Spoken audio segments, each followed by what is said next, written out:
১১৫টি নির্বাচনী প্রতীকে শাপলা নেই, কিন্তু আপনারা এভাবেই যদি বলি গো ধরে বসে আছেন শাপলাই লাগবে। সেই জায়গায় কিছুক্ষণ আগে হাসনাত আব্দুল একটি স্ট্যাটাস দিয়েছেন উত্তর দিক থেকে সিগন্যাল নেই, ঠিক শাপলাতেই কেন লাগবে আপনাদের? আপনাকে ধন্যবাদ। আমরা গো ধরে নাই, আমাদেরকে দেয়া হবে না এইরকম একটা গো আছে মনে হচ্ছে। কারণ হলো যে আমাদের তো আলোচনাটা ডেভেলপমেন্ট আছে কমিশনের সাথে, এবং সেখানে 2 দফা চিঠিও দিয়েছেন। এই গতকালকে আমরা তাদের এই সিদ্ধান্তের পর আবার চিঠি দিয়েছি, এবং তারা যে আমাদের সাথে এক ধরনের প্রতারণা করছে ওইটা আমরা তুলে ধরার চেষ্টা করেছি। আমরা যখন আলোচনা করতে যাই নিবন্ধন নেওয়ার আগে, তখন কিন্তু তারা যখন ওই সিদ্ধান্ত নিল যে 150টা নতুন প্রতীক তারা অন্তর্ভুক্ত করবে, তখন কিন্তু আমরা শাপলার কথাটা তখন থেকে এসেছিল, এবং তারা বলেছিল যে হ্যাঁ এটা আমরা অন্তর্ভুক্ত করব। এবং আপনি জানেন যে নাগরিক ঐক্য এই প্রতীকটা চেয়েছেন আজকে প্রধান নির্বাচন কমিশনার বলেছেন, এটা তো মার্কা হিসেবে আলোচনায় ছিল, পরবর্তী তালিকাতেই নেই। হ্যাঁ, এখন তালিকায় নাই, তারা তখন এটা আলোচনায় রেখেছে, এবং আলোচনায় রাখবে বলেই আমরা যখন নিবন্ধনের জন্য জমা দিলাম তখন আমরা শাপলা প্রতীক চাই, এবং ওই পর্যন্ত সব ঠিকঠাক ছিল। পরবর্তীতে তারা আমরা নিবন্ধনের সময় যখন শাপলা প্রতীকটা চাইলাম, এবং এরপরে আমরা সারা দেশে জুলাই পদযাত্রার মধ্যে শাপলার মানুষ দেখেছে যে যেহেতু এটা আমরা চেয়েছি, ফলে মানুষজন শাপলা টাপলা নিয়ে এসছে। এখন হচ্ছে তারা তখন বললো যে এটা যে প্রথম যে কথাটা নির্বাচন কমিশন বললো যে এটা যেহেতু জাতীয় প্রতীক তাই এটা দেওয়া যাবে না। তখন আমরা তাদেরকে লিখিতভাবে বলেছি যে কেন এটা জাতীয় প্রতীক না, এটা তো জাতীয় প্রতীক না, শাপলা তো জাতীয় প্রতীক না। আর আমরা তো ইভেন ভাসমান শাপলা, পানিতে ভাসমান শাপলা, এটা মার্কা হিসেবে চাই নাই। পানিতে ভাসমান শাপলা আর শাপলার মধ্যে পার্থক্য আছে। ধরেন আপনার ব্যালটে থাকবে কি, আমরা যেভাবে যাচ্ছি শুধু শাপলা থাকবে, পানিতে ভাসমান শাপলা থাকবে না, কিন্তু আপনার প্রতীক কি? পানিতে ভাসমান শাপলা। তারপর ধানের শীষ আছে, ওখানে সোনালী আঁশ আছে, তারা আছে। এখন ধানের শীষ এবং তারা তো দুটো দল, এক্সিস্টিং দলের ইতিমধ্যেই এটা মার্কা, বিএনপি এবং জেএসডি। তো তখন যখন আমরা বললাম যে জাতীয় প্রতীক, আপনারা যে বলছেন জাতীয় প্রতীক, এটা একটা ভুল আইনি ব্যাখ্যার উপর দাঁড়িয়ে আছে, তখন আবার তারা এটা বলা বন্ধ করলো, এটা জাতীয় প্রতীক এই কথাটা তারা বলা বন্ধ করেছে।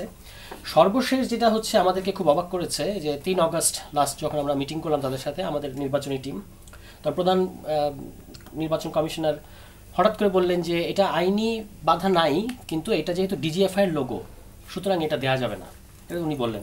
তখন আমরা বললাম যে বাংলাদেশ বিমানের এই যে আমাদের প্রিয় ভাইয়ের পার্টির মার্কা ইগল, তারপর হচ্ছে পুলিশের মধ্যে আছে বিমান বাহিনীর, ওইটা বলতে পারেন, হ্যাঁ বিমান বাহিনীর।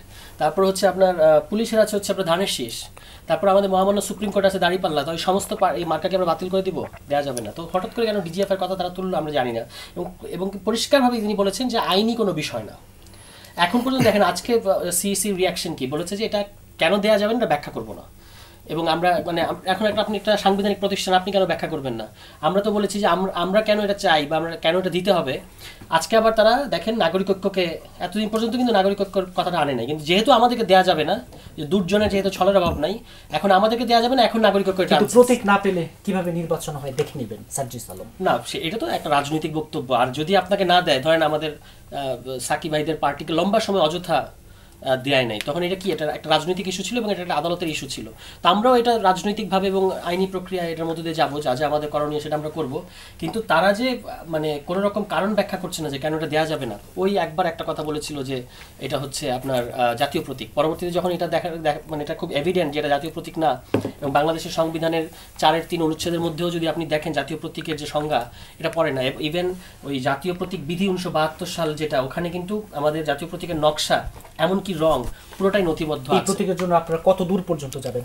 কত দূর পর্যন্ত যাব সেটা তো সময় বলে দেবে, কিন্তু এই পর্যন্ত আমরা আমাদের লিগ্যাল এক্সপার্টদের সাথে কথা বলছি, এবং এটা নিয়ে আমরা কিভাবে রাজনৈতিকভাবে এটাকে মোকাবেলা করব সেটা নিয়ে আমাদের মধ্যে আলোচনা চলছে। তবে আমরা শাপলার ব্যাপারে সিরিয়াস। অনর, হ্যাঁ অনর, জি আবার আপনার কাছে আসবো। ব্যারিস্টার রুমিন ফারহানা, এই যে প্রতীক আজকে আমাদের আলোচনার বিষয়, প্রতীক এবং পিয়ার বিতর্ক মোটা থেকে যে প্রতীক নিয়ে শাপলার পক্ষে জাতীয় নাগরিক পার্টির যে অবস্থান, এবং এই যে উত্তর দিককার এক ধরনের সিগন্যাল না থাকার কারণে না পায়, এবং নির্বাচন হয় কিভাবে দেখে নেওয়ার হুমকি, বিএনপি কিভাবে দেখছেন? না, এখানে উত্তর দিক থেকে সিগন্যালের কথাটা কোথা থেকে আসলো? হ্যাঁ, এটার তো আসলে কোনো এভিডেন্স নাই, এটা তো কোনো গণমাধ্যমেও ইন্ডিপেন্ডেন্ট বরাত দিয়ে আসেনি, বা ইসি খুব পরিষ্কার বলেছে যে তারা আসলে এই ব্যাপারে কোনো কথা বা কোনো কারণ তারা দেখাবে না, তারা জানাবে না। এবং এই প্রতীকটা নিয়ে দীর্ঘদিন ধরে আমি দেখলাম যে জাতীয় নাগরিক পার্টি তারা চাইছে প্রতীকটি, এবং একটা পর্যায়ে এটা এমন একটা অবস্থা এখন এসে দাঁড়িয়েছে যেটা একটা জেদাজেদির পর্যায়ে চলে গেছে যে কেন দেবে না, এবং এটা এমন একটা অ্যাটমসফিয়ার ক্রিয়েট করছে যাতে মনে হতে পারে যে এই প্রতীক প্রতীকটি পাওয়া না পাওয়ার উপরে নির্বাচনের হারা জেতা নির্ভর করে। বিষয়টি কিন্তু সেরকম নয়। ধরুন নৌকা একটি প্রতীক হয়ে উঠতে, ধানের শীষ একটি প্রতীক হয়ে উঠতে এবং দাঁড়িপাল্লা একটি প্রতীক হয়ে উঠতে এগুলোকে কিন্তু দীর্ঘ পথ পাড়ি দিতে হয়েছে। শুরুতেই কিন্তু এই প্রতীকগুলো ব্র্যান্ড হয় নাই, দলের কর্মকাণ্ডের মধ্যে দিয়ে, রাজনীতির পথ চলার মধ্যে দিয়ে ধীরে ধীরে এটি ব্র্যান্ডে পরিণত হয়েছে। সো এখন জাতীয় নাগরিক পার্টি যেহেতু নতুন একটি রাজনৈতিক দল, তাদেরকে যেই প্রতীকে দেয়া হোক না কেন, যদি তারা রাজনীতির মাটিতে শক্তভাবে তাদের কর্মকাণ্ড পরিচালনা করতে পারে, যদি তারা সত্যিকার অর্থে একটি নতুন রাজনীতি, নতুন বন্দোবস্ত যে কথাগুলো তারা বলেছে সেটার একটা সফল বাস্তবায়ন তারা তাদের পথ চলায় দেখাতে পারে, তাহলে যেই প্রতীকই তাদের দেয়া হোক সেটাই একসময় না একসময় ব্র্যান্ড হিসেবে দাঁড়িয়ে যাবে। সো কোন প্রতীক আসলে আপনি বরাদ্দ পাচ্ছেন সেটি হয়তো গুরুত্বপূর্ণ, কিন্তু সেটি আসলে আপনার আগামীর ভবিষ্যৎটা কখনোই তৈরি করে দেয় না। ধরুন শাপলা প্রতীক যদি এখন এনসিপিকে বরাদ্দ দেয়া হয়, সামনে 2026 সালে যে নির্বাচন, সেটি কি কোনো না কোনোভাবে এনসিপির জন্য সহজ হয়ে যাবে? না। বা অন্য কোনো প্রতীক যদি তারা পায়, সেটা কি তাদের পথ চলাকে আরেকটু কঠিন করবে? না। তবে আমার মনে হয় যে এই ছোট ছোট ছোট ছোট ব্যাপারগুলোতে একেবারে ইগো ইস্যু না করে ফেলে, যেটা কেন দেয়া হবে না, না দিলে আমরা একদম নির্বাচনই হতে দেব না। কেউ কেউ বলছেন কি করে না দেয় আমরা দেখে নেব, নাসিরউদ্দিন পাটোয়ারি ঠিক এই ল্যাঙ্গুয়েজে, কিভাবে না দেয় দেখে নেব, এটা না এক ধরনের হুমকির মতো শোনায়। আজকে যেটা প্রধান নির্বাচন কমিশনার বললেন যে খেলার আগেই যদি খেলোয়াড়রা সবাই ফাউল করার হুমকি দিতে থাকে, তাহলে তো এই খেলা তো সফলভাবে পরিচালনা করা সম্ভব নয়। আমাদের মূল লক্ষ্যটা কি, আমাদের গোলটা কি? আমাদের গোলটা হচ্ছে একটা গণতান্ত্রিক বাংলাদেশে উত্তরণ। আমাদের গোলটা হচ্ছে একটা বাক স্বাধীনতা আছে, গণতন্ত্র আছে, আইনের শাসন আছে, সুবিচার আছে, ন্যায় বিচার আছে এবং বৈষম্য অবসান হোক, এরকম একটা বাংলাদেশ। সো কোথাও না কোথাও থেকে তাকে যাত্রাটা শুরু করতে হবে। সেই শুরুটার আগে যদি ছোট্ট ছোট ছোট ছোট ব্যাপার নিয়ে দলগুলোর মধ্যে ভীষণ রকম মানে ফাইট চলতে থাকে, তাহলে আমার মনে হয় না যে আমরা ব্রডার সেই গোলটা অ্যাচিভ করতে পারবো। জি, আবার আপনার কাছে আসবো পরবর্তীতে।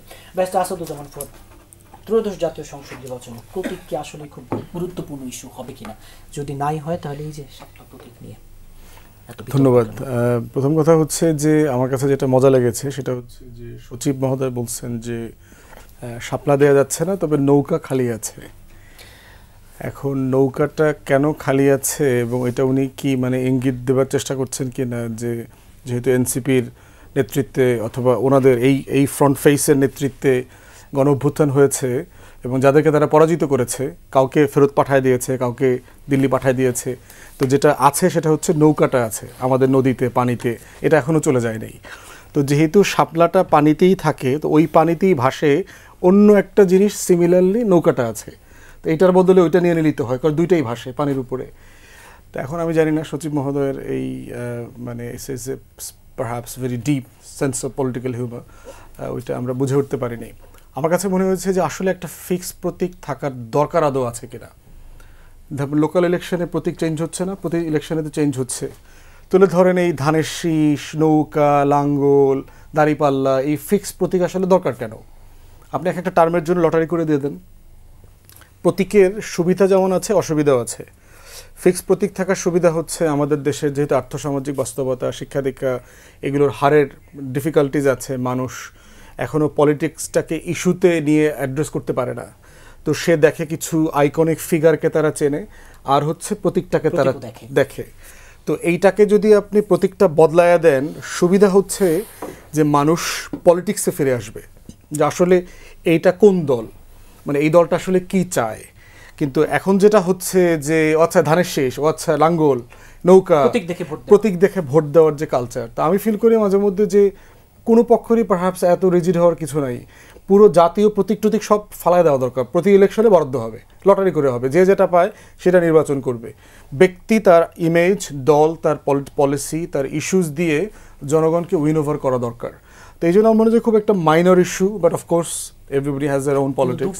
অনেকটা অনর অবস্থানে আমার কাছে মনে হচ্ছে অনর অবস্থানের জায়গাতে সবসময় রাষ্ট্রকে কম্প্রোমাইজ করতে হয়, কারণ নাগরিক সত্তার জায়গা থেকে নাগরিকরা দেখবেন যে টিচাররা দেখবেন, আপনি যদি প্রেস ক্লাবের সামনে যান, ন্যাশনাল যে টিচারদের রেজিস্ট্রেশন প্রসেস আছে, এই প্রসেসে ফাউল করেছে যারা ভাইবা নিয়েছে। ভাইবার নাম্বারটা যোগ হওয়ার কথা না, কিন্তু ভাইবাটাকে নাম্বারে যোগ করে হাজার হাজার স্টুডেন্টকে ফেল করে দিয়েছে। তারা প্রায় মাসখানেক ধরে এখানে অনশন করতেছে, অবস্থান কর্মসূচি পালন করছে। রাষ্ট্র কম্প্রোমাইজ করছে না কেন? একটা অন্যায় কাজ হয়েছে। তথ্য আপাদের ব্যাপারে আমি বারবার বলেছি যে তথ্য আপার এখানে 72 দিন অনশন করেছে, কিন্তু করাপ্ট পিডি, ডিপিডি, সচিব এই চক্র মিলে তাদের এই দাবিটাকে ন্যায্যভাবে ডিল করে নাই। ঠিক এইভাবে দেখবেন যে আপনার ঢাকা কলেজে একটা আন্দোলন চলতেছে এখন, যে 7 কলেজকে একটা ইউনিভার্সিটিতে করবার মধ্য দিয়ে সেন্ট্রাল ইউনিভার্সিটি করবে, ঢাকা কলেজকে তারা সায়েন্স ফ্যাকাল্টির 5টা সাবজেক্টের একটা ফ্যাকাল্টি করছে। তাহলে এখন ঢাকা কলেজটা তো সারা দেশে প্রতিষ্ঠিত হয়েছে একটা ইন্টারমিডিয়েট কলেজ হিসেবে। এই কলেজের হিস্ট্রি, ঐতিহ্য, তার নেচার অফ কলেজিয়েট সিস্টেম, এই টোটাল ব্যবস্থাপনাটা নিয়ে তারা খুব অসন্তুষ্ট। আবার ইডেন কলেজ এবং বদরুন্নেসা কলেজের নেচার হচ্ছে এটা গার্লস অনলি কলেজ, তো সেখানে 7 কলেজের ওই ক্রাইটেরিয়াতে পড়লে তো এখানে ছেলেরাও ক্লাস করতে যাবে, তো বদরুন্নেসা এবং ইডেনের মেয়েরা আবার এটাতে কমফোর্টেবল না। তাহলে এই যে তর্কগুলো চলছে যে আমি 7 কলেজটাকে একটা ইউনিভার্সিটি করব কিন্তু আবার অন্যগুলোকে অ্যাড্রেস করতে পারছি না, নতুন সংকট তৈরি হচ্ছে। তো এইরকম মনে হচ্ছে যে রাষ্ট্র বাংলাদেশে প্রচুর গোয়ার্তুমি করে আর কি, মানে একটা সিম্পল জিনিসকে সিম্পলি ডিল করে না, অ্যাড্রেস করে না। শাপলা চাইছে, সমস্যাটা করে দিয়ে দেন, অথবা সবগুলো বাতিল করে দেন। দিন শেষে কম্প্রোমাইজ রাষ্ট্রকে করতে হয়, বড় সত্তাকে, ক্ষমতাবানকে কম্প্রোমাইজ করতে হয়।